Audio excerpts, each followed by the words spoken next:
Preston Blair is a legendary and greatly influential cartoon animator. Blair was born and raised in California in 1908. He began his career as a fine artist, attending Pomona College, the Otis Art Institute, and studying illustration at Chouinard, which is today known as CalArts. He exhibited his work in the California Watercolor Society and the American Watercolor Society in New York. During the Great Depression, Blair learned animation at the little-known studio of Romer Gray. Despite the studio's lack of success, it provided many artists an entry into the animation business. Blair worked on the 4 short films that were produced at the studio: Arabian Nightmare, Hot Tamale, Sandwiches, and Bingo the Toreador, all from 1930 to 1931, and all thought to be lost. However, some glimpses of Hot Tamale have since resurfaced. Blair then went on to work at Charles Mintz Productions until the late 1930s, where he then began to work at the Walt Disney Studio. His notable work during his time at Disney included the design and animation of the hippos in The Dance of the Hours, and the animation of Mickey and the Sorcerer's Apprentice from Fantasia. He also did some work on the classics, such as The Owl's Speech in Bambi and segments from Pinocchio.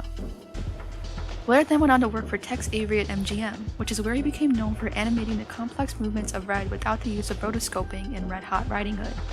Red was a character that flaunted her sexuality and liveliness, all of which was developed through imagination alone, and she went on to star in several films. Blair himself stated that, "One of the greatest compliments I've ever received in my life happened on the 2nd or 3rd Red picture. Somebody, at night, stole several of the Red cells right off the camera stand before the cameraman had a chance to photograph them.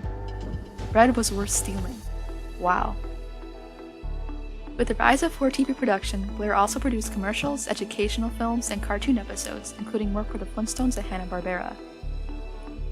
Blair even went on to be the inventor of interactive TV systems using animation to teach or provide full-figure animation in video games. Despite the depth of his animated work, Blair's greatest legacy would be his instructional books on animation for Walter Foster Publishing. His first book, Animation, was published in 1948 and included the MGM and Disney characters that he had animated. However, this book was republished in a second edition where he redrew the copyrighted characters to those of his own design, and the original edition of the book became a rarity. However, PDFs of the sought-after edition can now be found online.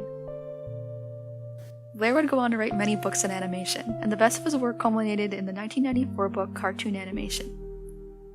This is a 224-page book that compiles most of his work from his previous books, detailing everything from development of characters, generating motion, the technical aspects of design and filmmaking, and how to coordinate all of these steps together.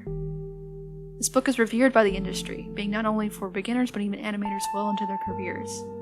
When looking up the best books to learn about animation, Cartoon Animation appears at the top of nearly every must-have list. Preston Blair passed away in 1995 at the age of 85, making Cartoon Animation his last book.